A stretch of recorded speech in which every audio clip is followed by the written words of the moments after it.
எல்லாருக்கும் வணக்கம். நான் தான் உங்கள் மனோஜ் மனோகரம் பேசுகிறேன். நம்ம எல்லாருக்குமே படிக்கிற ப்ராசஸ் தெரியும்.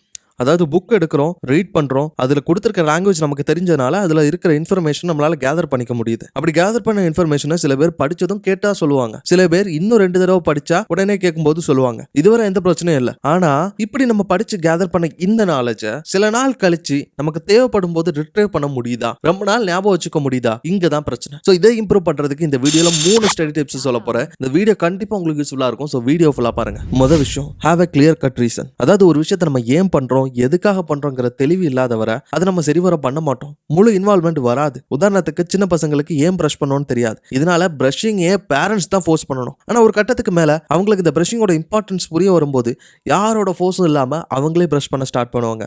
இது ஒரு சிம்பிள் எக்ஸாம்பிள் தான். ஆனா அதே மாதிரி நம்ம ஏன் படிக்கணும், எதுக்காக படிக்கணுங்கிற கிளியர் கட் ரீசன் வேணும். சில பேருக்கு இந்த படிப்புனால அவங்களோட வாழ்க்கையை மாறும்.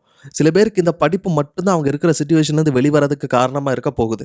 சில பேருக்கு இந்த படிப்புனால தான் அவங்க ஆசைப்பட்ட ஒரு வேலையோ, இல்லை ஆசைப்பட்ட ஒரு காலேஜோ, ஆசைப்பட்ட ஒரு குரூப்லேயோ ஜாயின் பண்ண முடியும். சில பேருக்கு இந்த படிப்பு மட்டும்தான் தான் யாருங்கிறத அவங்களோட குடும்பத்துக்கும் இந்த என்விரான்மெண்ட்டுக்கும் புரிய வைக்கிறதுக்கு அடிப்படையான ஒரு டூலாக இருக்கும். ஸோ நான் ஏன் படிக்கணும் அப்படிங்கிறத ஒரு பேப்பரில் எழுதி நீங்கள் அடிக்கடி பார்க்குற இடத்துல ஒட்டி வைங்க. எப்போல்லாம் உங்களுக்கு டிமோட்டிவேட்டடாக இருக்குதோ அப்போ அதை பாருங்கள். இதனால தான் நான் படிக்கணும் அப்படின்னு உங்கள் பிரெயினுக்கு ரிமைண்டர் கொடுத்து படிக்க ஸ்டார்ட் பண்ணுங்கள். ஏன்னா எந்த அளவுக்கு நம்மளோட இலக்கு கிளியராக இருக்கோ அந்த அளவுக்கு அதை சுலபமாக அடையவும் முடியும். ரெண்டாவது விஷயம், shallow learning is not enough. ஒரு சப்ஜெக்டை நான் மேலட்டால் படிக்கிறதுனால அதோட முழு எஃபிஷியன்சி எனக்கு கிடைக்காது. அதை என்னால் எஃபிஷியண்டாக யூஸ் பண்ணவும் முடியாது. ரொம்ப காலத்தில் எனக்கு அது ஞாபகம் நிற்காது. உதாரணத்துக்கு என்னால் கோடு போட முடியும், ஒரு சர்க்கிள் ட்ரா பண்ண முடியும், ஒரு ஃபேட் கொடுக்க முடியும், ஒரு ஸ்ட்ரோக்ஸ் கொடுக்க முடியும். ஆனால் இதெல்லாம் தெரியறதுனால நான் ஒரு சிறந்த டிராயிங் ஆர்டிஸ்ட்டாக மாறிட முடியாது. எப்போ நான் சிறந்த டிராயிங் ஆர்டிஸ்ட்டாக மாற முடியும்? இதெல்லாம் சேரும்போது ரொம்ப கஷ்டமாக இருக்கும்ல. அந்த கஷ்டமான சிச்சுவேஷனை நான் கோத்ரூ பண்ணும்போது தான் நான் ஒரு டிராயிங் ஆர்டிஸ்ட்டாக மாற முடியும். அதே மாதிரி இன்றைக்கி அல்ஜீப்ராவில் ஒரு ஃபார்முலா வச்சு ஒரு 4 ப்ராப்ளம் உங்களால் போட முடியும். நாளைக்கு இன்னொரு ஃபார்முலா வச்சு ஒரு 4 ப்ராப்ளம் உங்களால் போட முடியும். இப்படி தினம் ஒவ்வொரு ஃபார்முலா வச்சு உங்களால் பண்ண முடியும். ஆனால் என்னைக்கு இந்த ஃபார்முலாவில் நான் சேர்த்து இதோட டெரிவேஷன் எப்படி வந்துச்சு, இதோட இன்டர் ரிலேஷன் எப்படி இருக்குது, இதை எங்கே நம்ம யூஸ் பண்ணலாம், இப்படியெல்லாம் யோசிக்க ஆரம்பிக்கும் போது ரொம்ப கஷ்டமான இருக்கும். இப்படி கஷ்டமான சிச்சுவேஷன் வரும்போது தான் அதை நீங்கள் தெளிவாக கற்றுக்க போகிறீங்கன்னு அர்த்தம். ஸோ இதனால தான் சில நேரத்தில் ஒரு சப்ஜெக்ட் நல்லா புரிஞ்ச மாதிரியே இருக்கும். ஆனால் அதோட காம்ப்ளெக்சிட்டி அதிகமாக இல்லை அந்த சப்ஜெக்டை இன்னும் வேஸ்ட்டாக உள்ளே போக போக நமக்கு எதுவும் தெரியாத மாதிரி தோணும். இது நார்மல் தாங்க. ஏன்னா இப்படி தான் நம்ம ஒரு விஷயத்த தெளிவாக கற்றுக்க முடியும். அதோட இன்டெப்த் அண்டர்ஸ்டாண்டிங் எப்போ வரும் அப்படின்னா அதில் நிறைய குழப்பங்கள் வரும்போது தான். அந்த குழப்பங்கள்லாம் வரணும். அது வர்றது மாதிரி நீங்கள் படிக்கணும்.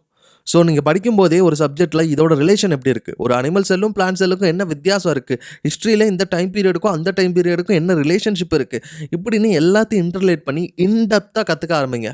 ஏன்னா இந்த இன்டெப்த் நாலேஜ் தான் இந்த எக்ஸாமில் மட்டும் இல்லை, உங்களோட லைஃப்லாம் உங்க கூட இருக்க போகுது. தேவைப்படும் போதெல்லாம் இதை ஈஸியாக ரிட்ரைவ் பண்ணிக்கவும் முடியும். மூணாவது விஷயம், ஆக்டிவ் ரிகாலிங். இதை ரிவிஷன் கூட நம்ம சொல்லலாம். நம்ம பிரெயினுக்கு தினமும் நிறைய இன்ஃபர்மேஷன் வருது.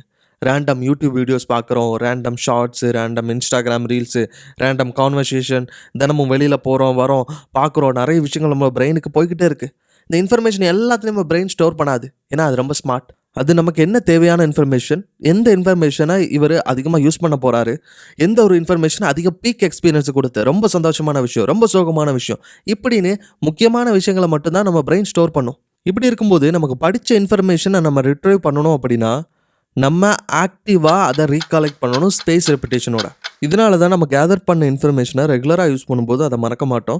அதை ரொம்ப நாள் கழித்து யோசிச்சு பார்த்தோன்னா மறந்துருப்போம். உதாரணத்துக்கு நம்ம படித்த ஏபிசிடியோ இல்லை நம்ம ஊர் பேரையோ நம்ம மறக்க மாட்டோம். ஏன்னா அதை கண்டினியூஸாக யூஸ் பண்ணுறோம். ஆனால் திடீர்னு லாஸ்ட்டாக டூருக்கு போயிட்டு வந்த ட்ரிப்பில் இருக்கிற ஊர் பேரை நம்ம மறந்துருப்போம். இல்லை உங்கள் ஃப்ரெண்டோட ஊர் பேரை நீங்கள் மறந்துருப்பீங்க. காரணம் என்ன? இது அதிகமாக யூஸ் பண்ண மாட்டேங்கிறோம், நமக்கு அதுக்கு தேவையும் இல்லை. ஸோ நம்ம படித்த கொஸ்டினை ஆக்டிவாக ரீகலெக்ட் பண்ணணும் ஸ்பேஸ் ரெப்பிட்டேஷனோட. இன்றைக்கி படிக்கிறீங்களா, ஒரு 3 நாள் கழித்து படித்த சப்ஜெக்டை ஜஸ்ட் கோ த்ரூ பண்ணுங்கள். ஒரு 4 நாள் கழித்து அந்த படித்த சப்ஜெக்டை திரும்ப நீங்கள் மார்க் டெஸ்ட் அட்டன் பண்ணி பாருங்கள். அடுத்து ஒரு 10 நாள் கழித்து திரும்ப கோ த்ரூ பண்ணுங்கள். ஒரு 2 மாதம் கழித்து எக்ஸாமுக்கு முன்னாடி ரிவைஸ் பண்ணுங்கள், மார்க் டெஸ்ட் எடுத்துக்கோங்க. இப்படி ஸ்பேஸ் ரிப்பிட்டேஷனோட அந்த இன்ஃபர்மேஷன் எனக்கு வேணும், நான் ரிட்ரைவ் பண்ண பார்க்குறேன்னு உங்கள் பிரெயினுக்கு நீங்கள் பதிய வச்சிங்க அப்படின்னா படித்த விஷயங்கள் மறக்கிறது கம்மியாகும். நீங்கள் படித்த விஷயங்கள் நாள் பட உங்கள் மனசில் ஆழமாக பதியும். ஸோ இதுதான் ஆக்டிவ் ரிகாலிங். அதனால தான் நம்ம படிக்கணும்னு நினைக்கிறது எந்த அளவுக்கு முக்கியமோ, அதே அளவுக்கு நம்ம ரிவைஸ் பண்ண வேண்டியது ரொம்ப முக்கியம். அத ஆக்டிவா ரீகலெக்ட் பண்ணி எனக்கு இந்த இன்ஃபர்மேஷன் வேணும்னு நினைக்க வேண்டியது ரொம்ப முக்கியம். ஏன்னா நம்ம படிக்கிறதே எக்ஸாம் ஹால்ல நமக்கு அந்த இன்ஃபர்மேஷன ரீட்ரைவ் பண்றதுக்கு தான். ஸோ எந்த அளவுக்கு நீங்க அதிகமா அத ரிட்ரைவ் பண்ண ஆரம்பிக்கிறீங்களோ, அந்த அளவுக்கு neurons are fire together and wire together அந்த நியூரல் கனெக்ஷன்ஸ் அதிகமா உருவாகும். உங்களால ஈஸியா அந்த இன்ஃபர்மேஷன ரீட்ரைவ் பண்ண முடியும். ஸோ இந்த டிப்ஸ் எல்லாம் உங்களுக்கு கண்டிப்பா யூஸ்ஃபுல்லா இருக்கும்னு நம்புறேன். அப்படி உங்களுக்கும் இருந்துச்சு அப்படின்னா, கண்டிப்பா கமெண்ட் பண்ணுங்க. உங்க ஃப்ரெண்ட்ஸுக்கு ஷேர் பண்ணுங்க. நன்றி, வணக்கம்.